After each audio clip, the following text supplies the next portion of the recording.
আজ এই দিনে বুদ্ধবাবুকে সবাই মনে করছে শান্ত সেই বাংলাকে মানুষ আবার খুঁজছে। এই বাংলাকেও কোনদিন এমন চাইনি ভয় আর হিংসার আগুনে পুরুক। বুদ্ধবাবু অনেক আগেই বলে গেছিলেন ঘৃণার বিভেদের রাজনীতি আগুন ডেকে আনবে। আজ চারিদিকে মানুষ সেই কথাই মিলিয়ে দেখে কেন বাংলার বাতাস এত অশান্ত হয়ে গেছে। একদিন কত মিথ্যে অভিযোগ উঠেছিল তার নামে, রাস্তায় রাস্তায় কত স্লোগান উঠেছিল তাকে ঘিরে। তবু যেদিন তিনি নিজের চেয়ার ছেড়ে চলে গেলেন, তারপর আর কেউ দুর্নীতির আঙুল তুলতে পারেনি তার দিকে। ক্ষমতা হারিয়েও তিনি শান্ত ছিলেন, কারো বিরুদ্ধে কাদা ছোড়েননি। আজকের মতো প্রতিদিন গালাগালি ভয় দেখানো, একে অপরকে অপমান করার রাজনীতি। আজ মানুষ প্রশ্ন করে নিজের মনে, এত প্রতিশ্রুতির পরে কেন বাংলার যুবক কাজ পায় না?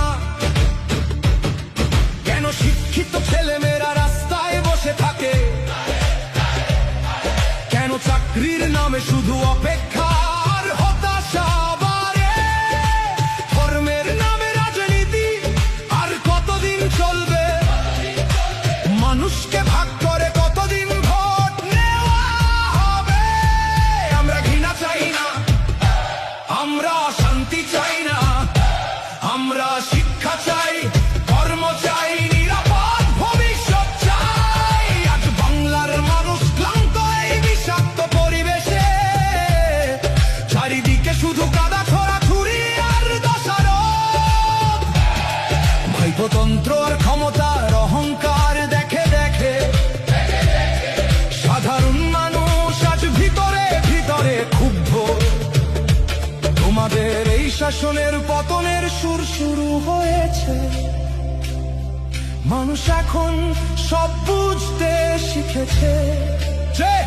যে মানুষ একদিন চুপ ছিল, সেই মানুষ আজ নতুন করে প্রশ্ন করছে। বুদ্ধবাবুকে আজ সবাই নতুন ভাবে মনে করছে। কারণ মানুষ এখন শান্ত, ভদ্র, সংযত, রাজনীতির মূল্য বুঝছে। ক্ষমতা থাক বা না থাক, সততার একটা সম্মান আজও মানুষের মনে রয়ে গেছে। আজ হয়তো লাল ঝান্ডা কম জায়গায় উঠছে, কিন্তু সংগ্রামের ইতিহাস